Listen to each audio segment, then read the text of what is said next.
then only somebody will come and help you, right?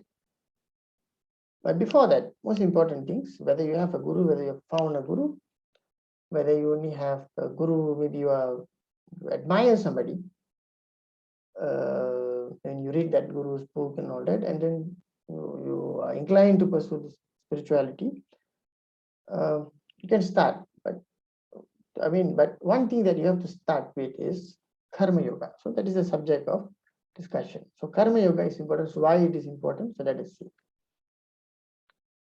Okay, so we already discussed this earlier. Okay, the living principle in every human being is the Atman. So this Atman is eternal. And that's why the Dharma to reach this Atman is known as Sanathana Dharma. And all of us are in a journey. Okay, and in this journey, you are trying to progress. Okay, and eventually naturally we will merge with this Brahma. So now let us see what is karma. So karma means, so this word etymologically is originated from the root verb kr. That is according to our Guru. Okay, Sri Sri Ananda said the root verb kr means to do something. Okay, so karma means to do something, to perform action. So it refers to every action that an individual performs in this world. So every karma or action will have an equal reaction. And this reaction is known as karma phala. Okay, remember? And karma phala, there's another term for karma phala, is samskara. The collective for every action. I mean, like you throw a ball, okay, so it bounces back to you. The ball which bounces back to you is the karma phala. So like that, you have so many actions, and all the collection of all these actions, collective action, is known as samskara. In some schools like Vedanta, they prefer the term vasana. So it refers, the meaning is the same. So I try to do some research to find if there's any difference, but they are more or less the same. Okay? So because we have the samskara through our karma, so you have, as a result of that, you will have three categories of samskara. So one is sanchita. Okay. Sanchita means the collection of all karma phala from many lives. Okay, so means like you have taken many births. In each birth you have some samskara. Some of the samskara will be fulfilled in one life, and some will remain in your account. Okay, so in any particular life, the samskara which is given like a fuel for you to exhaust is known as prarabdha. And this is also known as samskara monaka karma. Means your prarabdha will make you to do certain things. So one of the immediate result of your prarabdha is to be born in a particular family to a particular parent, to have those siblings and that environment. That is the first. And the rest is your schooling, the friends that you meet, the career that you choose, the life partner, who came to you, the children. All these are influenced by samskara. Okay? You cannot change. It can be changed or modified in certain circumstances with certain, by a powerful tantric or by a powerful guru. Okay, only in that kind of circumstances. Otherwise, prarabdha will not change. Then agami. So because human beings, they are more developed than animals, because of the developed mind, there's a developed will, there's a willpower, certain amount of willpower. So animals and plants, they don't have willpower. They don't have, a tiger can't decide to be suddenly say, I don't want to be a tiger. Let me be like a cat. Let me behave like a cat. You can't do that. Tiger will be naturally guided by its own instinct. Whereas human being, you can change your, suppose you used to be a very short-tempered person. Okay. Yeah, then you may do certain things to control your anger, okay, and become a more pleasant personality. Maybe you used to be very selfish. Then people advise you that it's not good, and you also realize that it's not good. And then you can change your habit, become more selfless, for example. So all these it's a result of agami, okay? Agami karma. Okay, so the more willpower you have, the more agami karma, the more agami karma that you can perform. If your willpower is less, your agami will be influenced by your prarabdha, right? Okay, the key term. So these categories of prarabdha. Okay, I don't want to go too deep into this, but basically your prarabdha, your karma, there are at least three types. I mean, samskara. Sorry, there are three types. So drida means fixed. Means it's not easy to modify, or almost none. For example, somebody may get a disease due to drida, a cancer, for example, and that person will die because of that cancer. But if the cancer is due to adrida samskara, that cancer will be cured. And the third category is drida adrida, means is modifiable, is somewhere in between. This adrida also modifiable, and drida adrida is something in the middle. Okay, so maybe if someone get a cancer, contract cancer, which belongs under this category, so maybe after a lot of effort, they may manage to fix that problem. Okay, so according to your previous samskara, so you will have this collection of various type of karma. No? So one thing which is really fixed is your parent. You don't change, you can't change.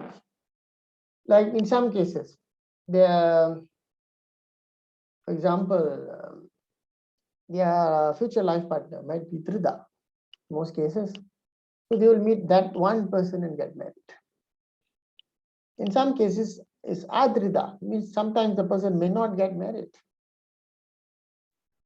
In some cases, Drida Adrida means like they may get married to A, but there's a possibility they can just avoid that and get married to B. Right? Just an example. Okay. So having understood karma, looking at, when you just looked at samskara in a nutshell, the theory of karma and theory of samskara. So what is karma yoga? Okay, karma yoga is actually action with the spirit of dedication. Okay, so we all perform action, all kind of karma. Okay, some are guided by instinct, some are guided by some selfish motive, and so on. But karma yoga, the outlook is different. Okay, that is one thing. So there is actually the history of practice of karma yoga can be traced to one Upanishad, which is called Brihat Aranyaka Upanishad. Okay, but mostly people will see that one text which speaks about karma yoga a lot. Okay, is Bhagavad Gita. Okay, and the background of Bhagavad Gita is Mahabharata. Okay, and Mahabharata is a tool used by the sage Vyasa, okay, because it's easy to teach people using example, using stories. So this one, just I give you a little bit of background. Mahabharata. Okay, because it's easy to interact in this group because it's a smaller group. Every one of all of you, most of you, are you familiar with Mahabharata? Or do I need to give a quick intro? Response, please. Yes, quite familiar. Okay. Others? Yes. Yes. Okay. So we know Mahabharata is a conflict between cousins, okay, royal cousins, which eventually led to a major war, okay. And during the war, just before the war, this cousins, one group is they were known as Kauravas, 100 brothers. The other side, 5 Pandavas, and their allies, for example, their allies.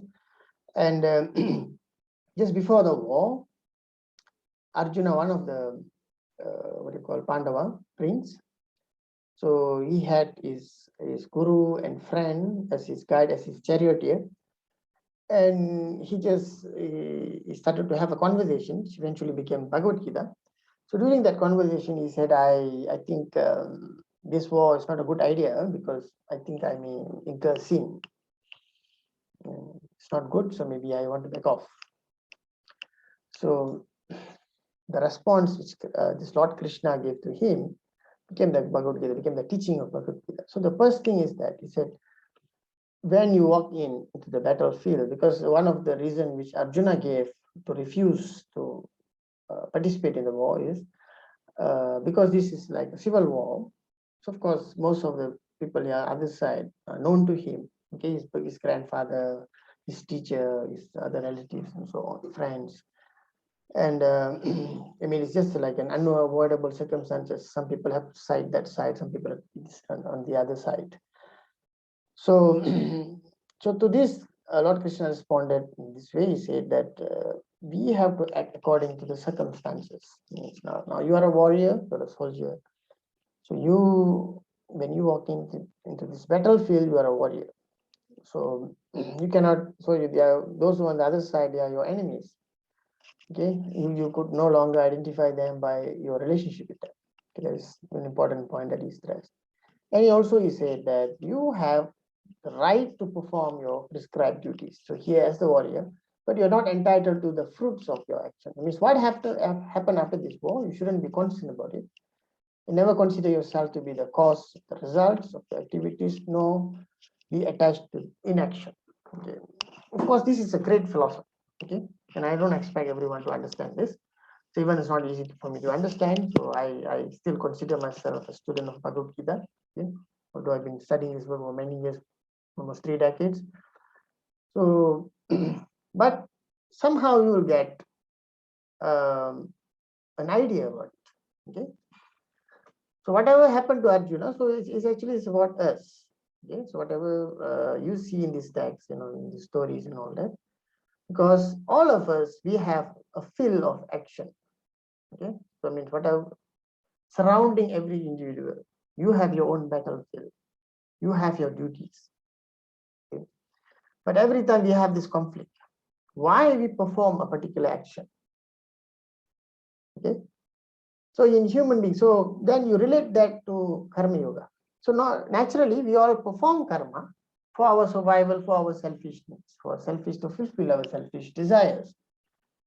Okay, that is one way of performing karma. Okay. When you a person get married, for example, someone get married. So before you get married, you work and you get his salary. His way of working is different. And you won't be so committed to the company also.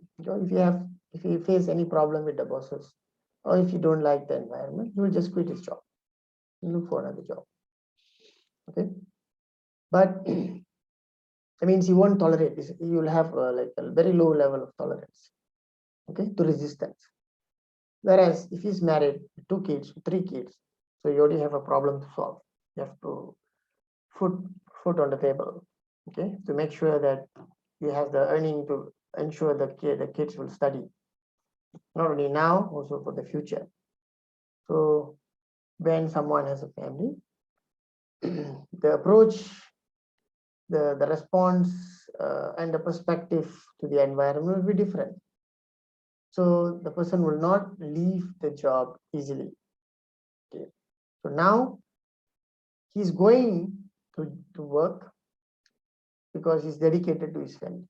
Okay. So to perform karma yoga, you must have some dedication.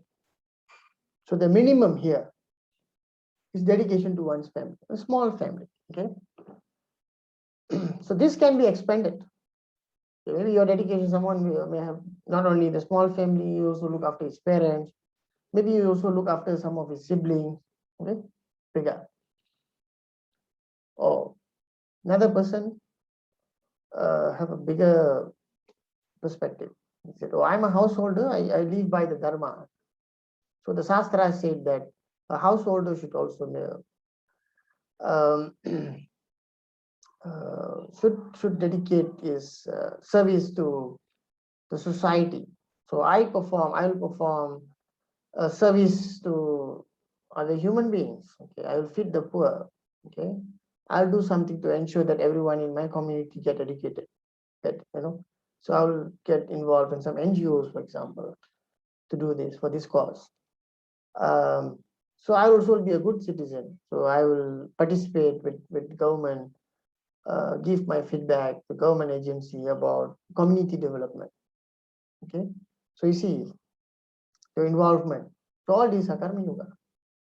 So another example, someone, the work itself will give you the scope for immense, for greater scope of karma yoga. Okay, a scientist constantly working, even recently, so all the scientists they work around the clock to invent this vaccine to combat this coronavirus, for example. So even in the past, the many scientists work. So all the vaccines which they discovered earlier, it's because of the dedication of the scientists, and not only the vaccines, also antibiotics. So even invention, invention and innovation in agriculture, for crops to improve the yield and all that. All is the result of greater research, and this is karma yoga. Okay. So even a politician can be a great karma yogi. Okay, you have to, if you really work hard to make sure that there are policies to uplift the society, to make sure that everyone will get a job, that there's a social security and all that. A politician can be a good karma yogi. Although you may not see that often in real world, but what I'm trying to say here is that there are scope to be karma yogi. There are scope to perform karma yoga for everyone in their circumstances. When you perform karma yoga with a spirit of dedication, okay, see in karma yoga, so why karma? So karma is performed by everyone. So while Lord Krishna is giving his advice to Arjuna, so he kept telling him that, you see, nobody can be idle. Everyone will have to work. Okay. So in fact, in nature, everyone is doing the work. The earth is also doing. The earth itself is a karma yogi. The earth is rotating. It's on its axis. It's also what you call moving on its orbit. So otherwise, if anything, any of these changes, for example, one day the earth, if it doesn't rotate, or the movement becomes slow, so there'll be chaos, in everything, in every aspect of our life. So there's certain order in this universe. Okay, so we also can bring the order to improve our life. So the point here is that the karma yoga is something you cannot stop. Means you cannot stop karma, but you can upgrade your karma to karma yoga. Okay. So, and when you perform karma yoga, there's an evolution taking place. So, you are from a selfish person, you become more selfless. Okay. So this will expand your awareness. That is one important point here. Secondly, so this is, see, I'm talking about karma yoga here, where you can naturally perform it. So another one is karma yoga performed under the dictate or direction of a guru. So this is another interesting thing. When a guru specifically asks a follower or a disciple to do a particular action, so he can actually allow some of your samskara, which maybe some of your, especially your negative samskara, to be expressed through those actions. Guru can ask somebody, okay, go and dig a well. Okay, so you go and, so digging a well is not part of your, it's not requirement. It's not a requirement in your karma, in your samskara. So it's like an additional work given by your guru. And you have to suffer immensely because the place where you're digging, the water level is maybe 20 feet. Normally maybe it's 10 feet, maybe it's 25 feet. And there's a lot of rocks there, for example. Okay. and it's not easy to get a lot of resources, limited. So you have to complete the project with a lot of struggle. But all those struggles, through the struggles, he could help you, he could direct some of your samskara, finish it off. Okay, I give a real example of this. About 1,000 years ago, there was a great yogi by the name Milarepa, Jetsun Milarepa. Okay, he was a Tibetan tantric yogi. So Jetsun Milarepa went to see his guru. Okay, I mean, I'm cutting short the story. It's a long story. And he went to a guru. His guru's name was Marpa. And Marpa accepted him as the disciple. And but only the first day the guru was pleasant to him. The next day the guru started to abuse him and refused to teach him any form of meditation. He said, "No, you are a brute. I can't teach you any meditation." Okay, so he started to insult him. And then said, before you qualify to do meditation, you want to learn meditation, so I'll give you a task. Go and build a brick house. Okay. So he asked him to build a brick house. That is 1,000 years ago. Okay. He asked him to build a brick house in a location which is very difficult. I think at a steep place. And this Milarepa just followed the order. And he managed to build one house. And then after he finished the house, he called the guru. The guru inspected the house. He said, "I don't like this house. You break this and bring all the boulders and all that, bring it up and build another house." He did that also. And again, the guru said, "I don't like this way you build it.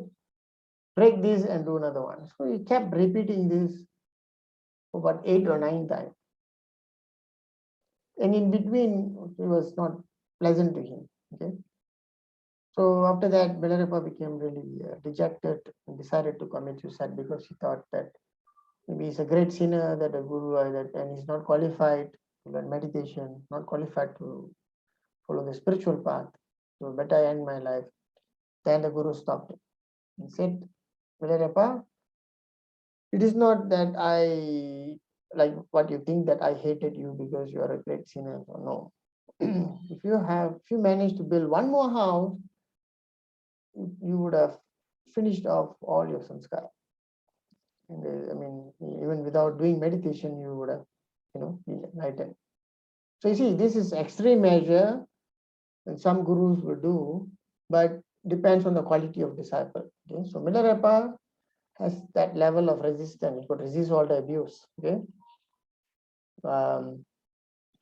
so for that one house which he didn't build, so this Guru Marpa taught him meditation. He said, "Now you do meditation to finish off the remaining karma through your sadhana." And I finished this biography. So it wasn't easy. It took, very long time, and after much struggle, eventually Milarepa became enlightened. Okay, so that taught me a few lessons also. I feel like we have a very pleasant environment. You can do your meditation in air-conditioned room. Okay, so Milarepa struggled with a lot of, have to meditate in cave without food and all that, right? And the training. Okay, I would say that it's a privilege to be trained by a guru like that, to be given a task like that. Yet it's not for everyone. Okay? But most of us, we can do. Like most gurus now, you can follow a certain tradition. Every guru will give you some mission. Okay, like do some social service, feed the poor, and so on, or even spread the teaching of yoga. Somebody talked to me, from this class. The person told me, "Oh, thank you for giving us free class." But I told the person, "There's no such thing as free class. Nothing is free in this universe." So, not necessarily that you have to, do something with monetary exchange. Okay, but there are always exchange. That means you receive something good. Let's say when you are really hungry, somebody gave you food. for free. So at least you should feed somebody else. Okay. Similarly, the teaching of spirituality. So the masters, they brought to the masses. And one of the instructions, including our guru, he said, you should spread this teaching. So when you understand, first you try to learn. If you think that it makes sense, if it improves your life, okay, share that knowledge to another person. That's the service. That's how you pay. Okay. So the masters, so and if you can go one step higher, so instead of just sharing to one person, you develop yourself. You yourself can become a teacher. I mean, not teacher. I mean, in that sense, I mean, you can develop that understanding, and you can share the knowledge, make other people understand. So that is a great karma yoga, great service to the master, and you can actually lessen the burden of your samskara. So I mean, of course, for you, your samskara to be to be expressed through your service, you need the instruction should come from the guru. Okay, remember this very clearly. When you do action, you do a good action by yourself, by your own will, you will acquire the merit. Okay, it is a good karma. You will have a good samskara.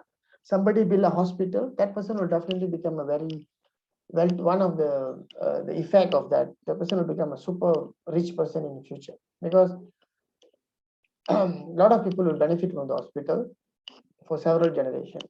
Or you build a school, for example. Okay, so all this, but to work for a guru is different. So that means you don't claim the credit, you don't claim the merit. Okay. But the guru can allow your samskara to be expressed. So this easy way to finish off your load. Okay, what is the purpose of finishing off your samskara quickly, especially your negative? Because as long as you have this negative samskara with you, it's difficult for you to do sadhana. It will be difficult for you to concentrate. All right. So that is one thing. Okay, so I think basically I've explained what is karma yoga, but there are other things. But from my experience with Ashtanga Yoga course, I know that it is too compact. So now I'm trying to go slow. I mean to explain the concepts so that you can assimilate. Okay. So let us understand this first in this bit. Okay. I won't go into this. Okay. So these are some of the illustration. Okay. So a farmer can be a great karma yogi. Okay. So if the farmer work with that intention to make sure that a crop will be, so they use less chemicals, to make sure that they produce high quality, what do you call, whatever yield, whether it's fruit, whether it's grain, okay, so that when people consume it, they will benefit. Okay, if they do something in that intention, it's a great karma yoga. An educator in second picture, okay, they make sure that people receive the knowledge. Okay, they can do the best to make sure that people can enhance their knowledge. A doctor works so hard to make sure that the patient get cured. Okay, or even a homemaker, they make sure that they perform the best action so that the welfare of the family member is taken care of. Or a father work, or nowadays when mothers are working, right? They work very hard to make sure that they earn enough money to make sure that the kids get good education, get good life. Okay, I mean every good things in life. All right. So today, before I conclude, I'll just enter chapter 3 of this Bhagavad Gita. And what I would like to share here is that about the conversation that take place in chapter 3. Okay, so in chapter 3, because in chapter 1, it's about Arjuna's grievances. I don't want to fight. So I think starting from 11th sloka in the second chapter, Arjuna will say, Krishna will reply to him, okay, the pro and cons about it. He'll say that the most important thing that someone has to remember is about their own nature as the soul. So from there, he will begin giving him various instruction, including Karma Yoga, about the importance of doing one's duty. And he also mentioned about the superiority of Jnana Yoga, the process. So Arjuna will protest. He said, "Oh Krishna," so he addressed Krishna as Janardana. He said, "If you consider knowledge as superior to action, why did you ask me? So why do you ask me to wage this terrible war? My intellect is bewildered by your ambiguous advice. Please tell me decisively the one path by which I may attain the highest good." He think that he cornered Krishna. To this, Krishna replied, "That's it. To Arjuna, the two paths leading to the enlightenment were previously explained by me. The path of knowledge for those who are inclined towards meditation, and the path of work for those inclined towards action." Okay, let me repeat the Sanskrit sloka for this. It says, "Lokesmin tvivida nishta pura prokta mayanaga jnana yogena sankyanam karma yogena yogena." That's a keyword. So when he said jnana yogena sankyana, so use the word sankyan to the meditative or to the jnana yogis. Okay, he said, and karma yoga is for yogis. Karma yogena yogina. Okay, so what is the explanation for this? So before we go there, so let us take a quick look at the terminology used here. So, and we know yoga, the word yoga. Okay, most of you here, okay, maybe a one or two new person in this class today. So most of you here, you are familiar with the term yoga. Yoga means union of Jivatma and Paramatma. So you also know Jivatma refers to us, all living beings, and Paramatma to the supreme being or the consciousness. And jnana. So jnana can mean one meaning of jnana means knowledge, another meaning is awareness. The awareness that you have, the superior awareness that every human being possesses, even in animal, in plants, that awareness which make them alive is jnana. But you have more jnana, okay? Because your mind is more developed. The lesser the mind is, the mind, I mean the development of the mind, so the lesser the jnana that you have. So when you do sadhana, actually the jnana actually expands. Your awareness expands. The awareness of Atma, the awareness of being Atman. Now your awareness is mostly as an ego, as an individual. The lower it goes, the more you identify with your skin. I mean skin in a sense that with your ethnic group, whether you're a male or female, or whether you're a rich person or a poor person, all that identification will come.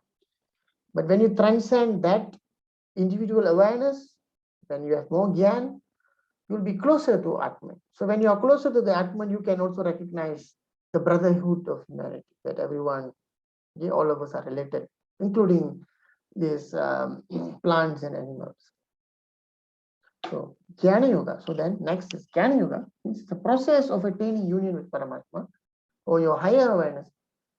So one method which is pursued by the school of Vedanta is scriptural knowledge. So they have a system, methodical way of studying using the intellect. That is one method. Jnana Yoga also refers to the meditative process like Raja Yoga, Kriya Yoga, or the Ananda Marga's Rajati Raja Yoga. This is also Jnana, because through these various processes, you can actually increase your awareness, self-awareness. Okay. So here Sankhya refers specifically, Sankhya refers to the higher meditative practice. Why? Why is a Jnana Yogi and Sankhya? Because Raja Yoga is based on Sankhya Yoga. So Sankhya Yoga is a school of philosophy which use 24 tattvas. Okay, I don't want to go into that. I mean, that is one, like the first school of philosophy. So for you to qualify to practice Raja Yoga or higher form, a similar form of yoga, you need to have more samskara in dharma. So if you have more samskara, remember the dharma, artha, kama, moksha, means you should have more samskara naturally in dharma. That means if you have more samskara in the basket of dharma, that means you are your personality, you as a person, you have more sattvic samskara. It means you are a more sattvic person. If you have more samskara to be expressed, to be ambitious, to be a go-getter, to be, to achieve something in the world, to be materialistic, it means you have more in artha and more in kama. That means you might be you are a rajasic person. Okay, what is sattvic? Sattvic means it's a balanced guna. Oh, I didn't explain about guna. So in this universe, everything is governed by the three guna: sattva guna, raja guna, and tama guna. So raja guna is a guna which is very active. Sattva guna is a balanced guna, a nature or nature. And the third one is tama guna, the dull, static guna. All right. So you need karma yoga for all that. I mean, you need karma yoga to move a dull person, a static person, to be an active person. But an active person has to become less active, has to stabilize himself to be more sattvic. Right?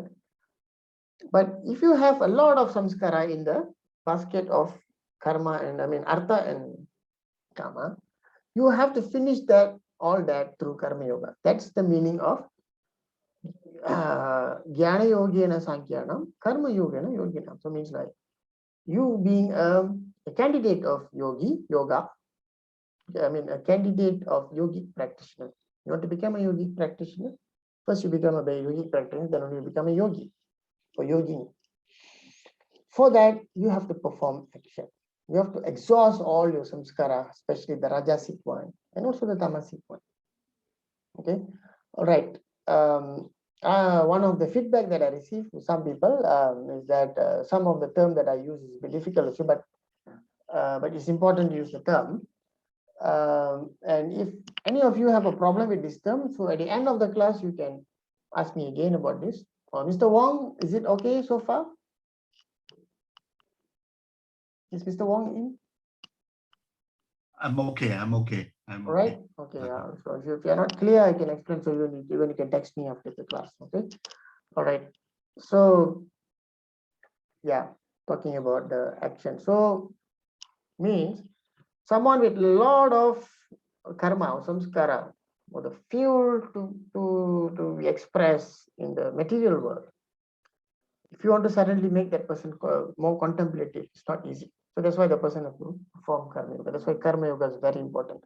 And first, at the first level, you just do your natural karma. Be a good householder, be a good parent, be a good citizen, and be a good worker for your organization. You just do that. And then one more step, do more social service. And do all these as a dedication, okay, to get a guru, for example. If you cannot get a guru, okay, never mind. You dedicate to God. Okay, or dedicate to the higher awareness, to whatever that you believe. Then the quality of the action will be different and the result also will be different. Okay, so karma yoga is action performed with dedication towards the guru or paramapurusha. This is best. Okay, you can dedicate to your families, but it's limited. I mean, that won't expand your awareness very much, but definitely you evolve. Each time you are born in this world, you become a householder. Of course, you go through a lot of struggle. Okay, right? So that will make you evolve. But that is natural evolution. This natural evolution is karma yoga. Okay, and when you perform karma yoga, slowly you'll become qualified to perform jnana yoga. In jnana yoga, you move faster. You expand your consciousness more. And faster than jnana yoga is bhakti. Okay, bhakti, I'm not referring to the ritualistic bhakti. I'm talking about bhakti where you have that urge to merge with the source. Okay, so we will discuss bhakti in the future. So karma yoga helps in exhausting one's samskaras, prepares the person to take up the higher meditative process of Raja Yoga or similar sadhanas such as Laya Yoga, Rajadhiraj Yoga, Kriya Yoga, and so on. Okay. Okay, so Krishna's instruction in the subsequent sutra, in sloka, he said, one cannot achieve freedom from karmic reaction by merely abstaining from work, nor can one attain perfection of knowledge by mere physical renunciation. It means you cannot run away, like Arjuna's plan or suggestion that he said, oh, I'll give up being a soldier. Okay, I'll become a beggar. maybe I'll become a monk. Let me go and live in ashram. So if your samskara belongs to the battlefield, you have to finish it in the battlefield. You cannot bring the battlefield to the ashram. That is Krishna's instruction. So similarly, if you are meant to work in this world, you have to do your duty.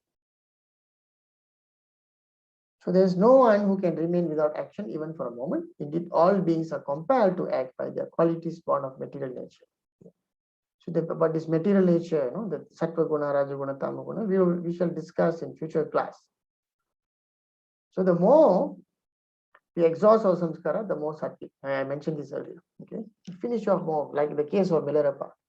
Okay, you can give another example also, like maybe at the end. Okay, that the ability to do sadhana. So why when people complain, I cannot do meditation, I tried all technique, I went to 10 guru, I went to sign up this course, I paid this much money to learn meditation. It won't work. Okay? It's not about money you pay. It's about your sincerity. So first you have to learn from a proper guru. First you have to understand the process. Learn from a proper guru. Okay, and you have to dedicate. Okay, this is not like commercial exchange. Okay, and the part of Jnana Yoga, remember, the part of, it's not like superior, inferior. The part of Jnana Yoga and Karma Yoga, they are complementary to one another. So, in conclusion, if we need to purify ourselves through Karma Yoga, then attain higher awareness through Jnana Yoga. And both Karma and Jnana Yoga will lead us to Bhakti Yoga, and through Bhakti Yoga, we will develop intense love for Paramapurusha. Real sign of progress is not occult power, it's not levitating, walking on the water, expression of Siddhi. Real spiritual progress is when you have that love for Supreme Being, and that love, and you will see the Supreme Being in all other living beings. Okay, and only this bhakti can lead you to mukti and moksha. Okay, with that I conclude the session for today, and it's just a beginning, just an introduction. Okay, all right. With that I conclude the section. Thank you for listening. Namaskar, and I'll open for Q&A. Do you have any?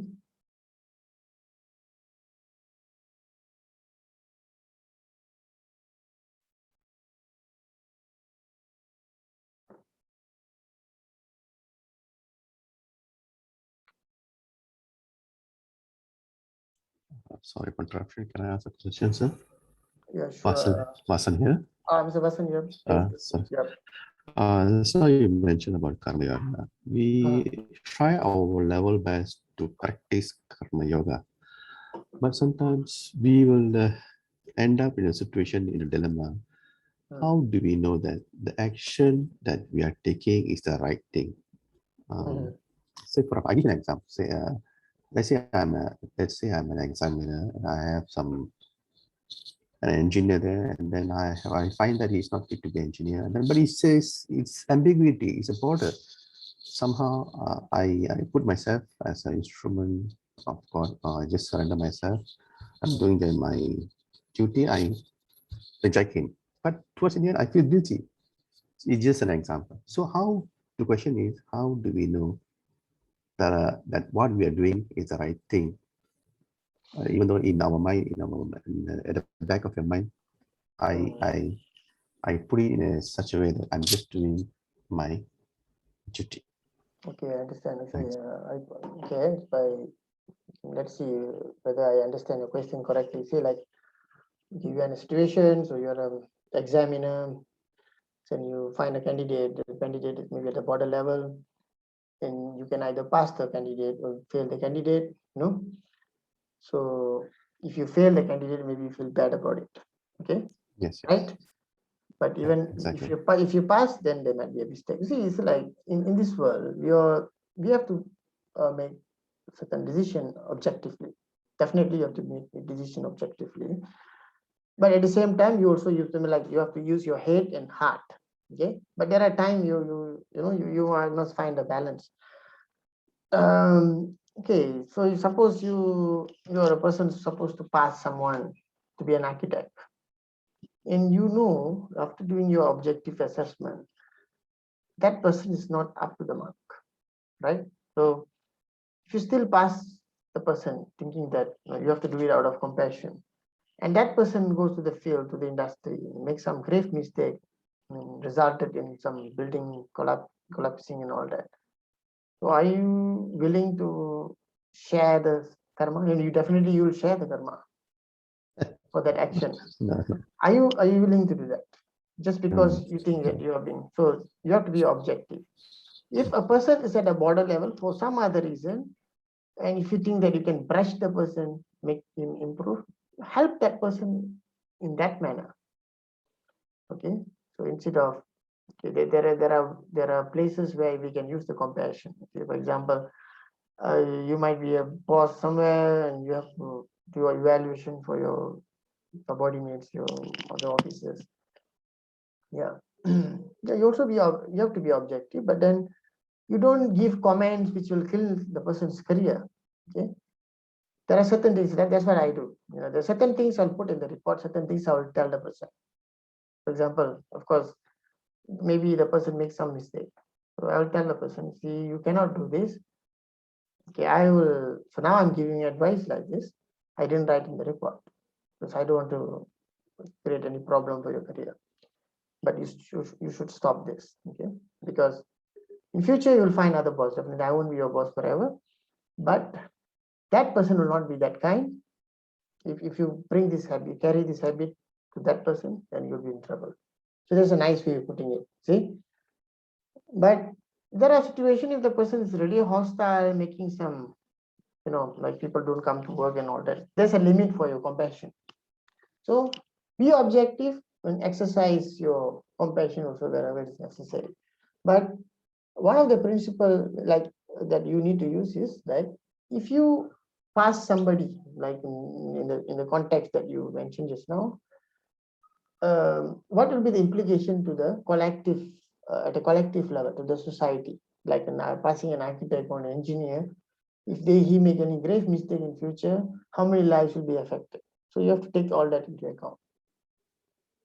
That will be my answer to this. Okay. All right. Any other question or thoughts? Thank you. Brother Padma, I got a question. Yeah, Brother Chandran is right. Yeah, correct. Yeah. This is true a story. For example, if we see a insect caught in a spider web, and then do we what is the consequence of karma? Because do we need try to help the insect, but the insect is the food of the spider who built the spider web. So how do we go? Shall we go and save the insect, or we just leave the nature to take its course? The second, you don't interfere in spider's business. Okay, or you go to the jungle where there's tigers, is going to eat a deer. You don't go interfere with that. Okay, I mean you don't that is the part of nature. See, for example, the deer is the food of tiger. Okay, so it's none of our business to interfere with that. The same goes with the spider. Okay, so What about in the same sense? What about cockroach? Okay, that cockroach in your house? Yeah. Okay, according to the principle of ahimsa. Okay, so in yoga we learn about yama and yama. Okay, so the principle used in the shastra is that you have every right to kill your they have a word for that. They call it jata satru. Like certain animals, they are satru by nature. For example, snakes, scorpions. If they enter your house, they will endanger your life. So you have every right to eliminate them. So this cockroach is a pest. Okay, so in your house, of course, you have to eliminate it because it is dangerous. Even mosquitoes. Okay, if you show your compassion to this Aedes mosquito, then you will end up, with dengue fever, for example. Right. So Shastra said that you have to guard yourself against this Janma Sastra. Okay, but you don't go and hit the cockroach in the street. Okay, it didn't come to your environment. No, that is a principle. Is that clear? Okay, thank you very much. Yeah. Okay, any more questions? Or shall we?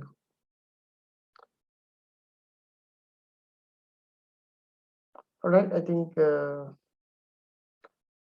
we can end the session today. So I welcome suggestion, feedback. So if you think that certain things are not clear, you think that maybe I'm using too many terms, Sanskrit terms, it's not easy to understand, or maybe you need more explanation on certain things and all that, you can always text me. All right. Okay. Thank you very much. I will see you all in 2 weeks' time. So there won't be any class next week. And I'll try to share some articles on this. Okay. Try to read some of the, it might be a bit difficult. I mean, maybe quite a lengthy article, but it'll be very useful for you to develop more understanding on the subject. Okay. Thank you very much. Namaskar.